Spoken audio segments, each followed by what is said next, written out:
कोलकाता के डीसीपी शांतनु सिन्हा विश्वास को ईडी ने गिरफ्तार कर लिया है। करीब 10.5 घंटे की लंबी पूछताछ के बाद डीसीपी शांतनु सिन्हा को गिरफ्तार किया गया।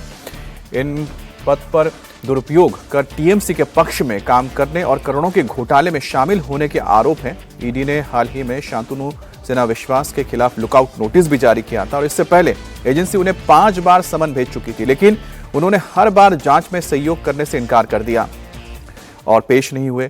28 अप्रैल को भी उन्होंने पूछताछ के लिए बुलाया, जिसके बाद गुरुवार को शांतनु सिन्हा ईडी के सामने पेश हुए, जिसके बाद यह बड़ी कार्रवाई हुई। शांतनु सिन्हा की गिरफ्तारी के पीछे की असली वजह एक शातिर अपराधी और मनी लॉन्ड्रिंग का मामला है। जांच में सामने आया है कि विश्वास के तार विश्वजीत पोद्दार उर्फ सोना पप्पू के नाम से अपराधी से जुड़े हुए थे।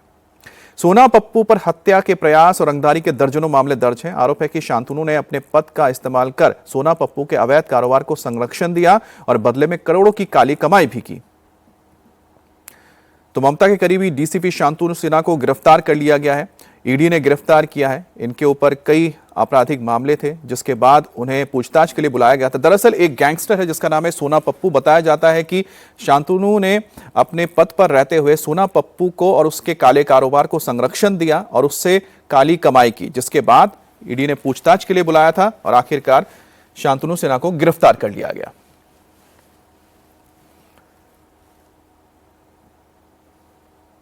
पश्चिम बंगाल में सत्ता परिवर्तन के बाद विवादित बयानों और हिंसा की धमकी देने वाले नेताओं पर कानून का शिकंजा कसना शुरू हो गया है।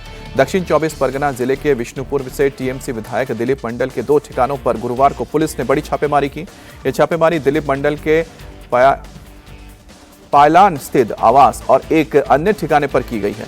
टीएमसी विधायक दिलीप मंडल पर एक वीडियो के जरिए भड़काऊ टिप्पणी करने और बीजेपी कार्यकर्ताओं को खुलेआम धमकी देने का गंभीर आरोप लगा है। उनके खिलाफ 2 अलग-अलग एफआईआर दर्ज हैं। ये धाराएं गैर जमानती हैं, जिसका मतलब है कि गिरफ्तारी होने पर तुरंत राहत मिलना मुश्किल है। जब पुलिस की टीम छापेमारी के लिए पहुंची तो दिलीप मंडल अपने घर पर मौजूद नहीं थे। फिलहाल उनकी तलाश की जा रही है। तो दिलीप मंडल की तलाश में पुलिस छापेमारी कर रही है। बीजेपी कार्यकर्ताओं को धमकी देने के मामले में उनके खिलाफ कार्रवाई हुई है, एफआईआर दर्ज हुआ है। सभा में बीजेपी कार्यकर्ताओं को उन्होंने धमकाया था।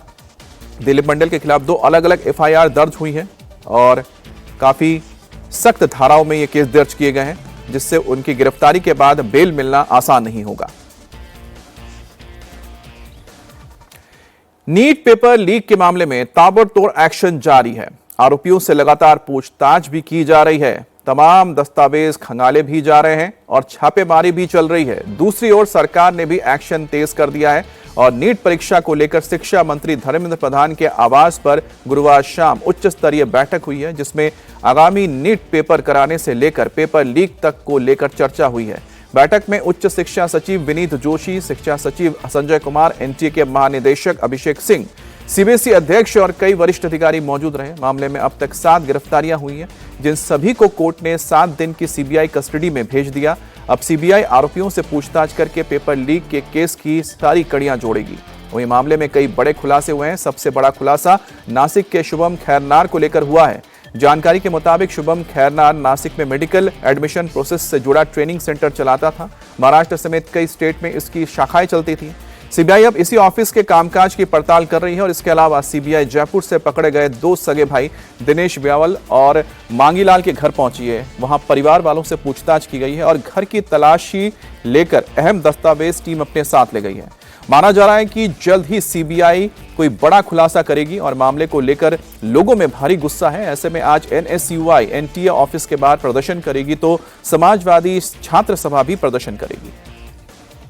तो समाजवादी सभा की ओर से ये प्रदर्शन किया जाएगा। नीट पेपर लीक को लेकर हाई लेवल मीटिंग होने जा रही है, जिसमें शिक्षा मंत्रालय के तमाम बड़े अधिकारी मौजूद रहेंगे। शिक्षा मंत्री धर्मेंद्र प्रधान इस मीटिंग में रहेंगे। मीटिंग में नीट परीक्षा को लेकर चर्चा होगी और सीबीआई सबसे बड़े 2 नाम यानी दिनेश और मांगीलाल के घर पर 3 घंटे सर्च ऑपरेशन चला रही थी। ये वो घर है दिनेश और मांगीलाल का। यहाँ पे जो कमरे आप देख रहे हैं, यहाँ पर सीबीआई ने तमाम जगहों पर सर्च ऑपरेशन किया। इन कमरों को खंगाला, तमाम दस्तावेज देखे और ये माना जा रहा है कुछ दस्तावेज और मोबाइल यहाँ से सीबीआई अपने पास जब्त करके लेके गई है। 3 घंटे का ये सर्च ऑपरेशन आप समझ सकते हैं कि दिनेश और मांगीलाल के यहाँ पर इस सर्च ऑपरेशन में तमाम बड़े खुलासे खुलासे हो सकते हैं जो सीबीआई को अहम दस्तावेज मिले हैं। शुरुआती जानकारी जो हमारे पास आई है उसके मुताबिक दिनेश और मांगीलाल का यानी जो पेपर कनेक्शन है, जब सबसे पहले गुड़गांव से उसके पास पेपर आया और उसने सीकर भेजा, उसने 30 लाख रुपए में खरीदा, ये जानकारी है। लेकिन ये पैसे कहां ट्रांसफर किए गए, जो कड़ियां हैं वो जोड़ने का प्रयास किया जा रहा है। फाइनेंशियल ट्रांजेक्शन सबसे ज्यादा सीबीआई अपनी जांच में इसी पर जोर दे रही है कि फाइनेंशियल जो ट्रांजेक्शन हुआ है वो किसके किसके बीच में हुआ है, पैसा किसको ट्रांसफर किया गया है, क्या डायरेक्ट पैसा पुणे में ट्रांसफर किया गया है या फिर उन लोगों को दिया गया है जो पेपर खरीदा था। क्या दिनेश और मांगीलाल की तरफ से ही तमाम बच्चों को पेपर दिया गया और उस एवज में पैसे मांगे गए, पैसे लिए गए, इन तमाम चीज़ों पर अहम जोर दिया गया। और इसीलिए ये जो लॉकर्स है, इसमें अलमारी में इनको खंगाला है, तमाम ऊपर जो घर बने हुए हैं वहाँ लोगों से पूछताछ की है, कमरों में सीबीआई ने तलाशी ली है, सीबीआई ने यहाँ पर मांगीलाल और दिनेश की जो पत्नी है उनसे पूछताछ की है। तो 3 से 3.5 घंटे बिताने के बाद सीबीआई के हाथ में कुछ अहम सुराग लगे हैं और खास तौर पर ये फाइनेंशियल ट्रांजैक्शन के सुराग लगे हैं माना जा रहा है। और उसके बाद सीबीआई इन दस्तावेजों को समेटकर अपने साथ दिल्ली लेकर रवाना हो गई है, क्योंकि जो 5 गिरफ्तारियां सीबीआई ने दिखाई है उसमें दिनेश, मांगीलाल और विकास भी मौजूद है। और ये सीबीआई के गिरफ्त में यानी इनसे पूछताछ में कई बड़े खुलासे हो सकते हैं और कई बड़े वो नाम जो इस पेपर लीक माफिया संगठन से लगातार जुड़े रहे हैं उनका भी नाम सामने आ सकता है।